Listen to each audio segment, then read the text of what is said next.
Genesis 14, War of the Kings.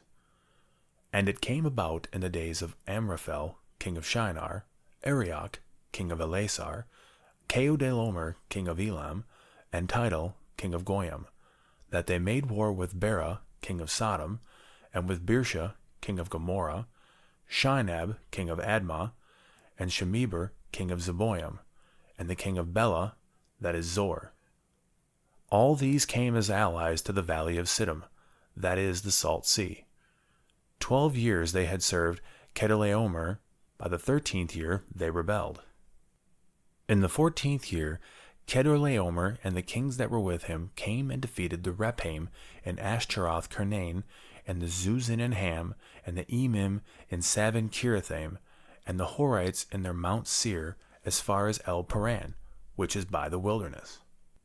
Then they turned back and came to En-Mishpat, that is Kadesh, and conquered all the country of the Amalekites, and also the Amorites, who lived in Hazazon Tamar, and the king of Sodom, and the king of Gomorrah, and the king of Admah, and the king of Zeboim, and the king of Bela, that is Zor, came out, and they arrayed for battle against them in the valley of Siddim.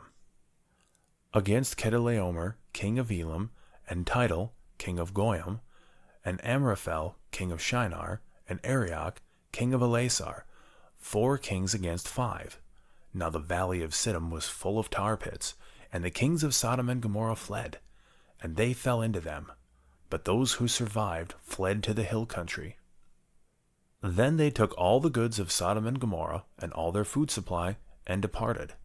They also took Lot, Abram's nephew, and his possessions, and departed, for he was living in Sodom. Then a fugitive came and told Abram the Hebrew. Now he was living by the oaks of Mamre the Amorite, brother of Eshcol, and brother of Aner, and these were allies with Abram. When Abram heard that his relative had been taken captive, he led out his trained men, born in his house, 318, and went in pursuit as far as Dan. He divided his forces against them by night, he and his servants, and defeated them, and pursued them as far as Hobah, which is north of Damascus. He brought back all the goods, and also brought back his relative Lot with his possessions, and also the women and the people. God's promise to Abram.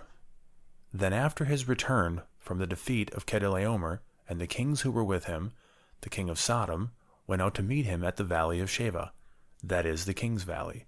And Melchizedek, king of Salem, brought out bread and wine. Now he was a priest of God Most High. He blessed him and said, Blessed be Abraham of God Most High, possessor of heaven and earth, and blessed be God Most High, who has delivered your enemies into your hand. He gave him 1/10 of all. The king of Sodom said to Abram, Give the people to me, and take the goods for yourself.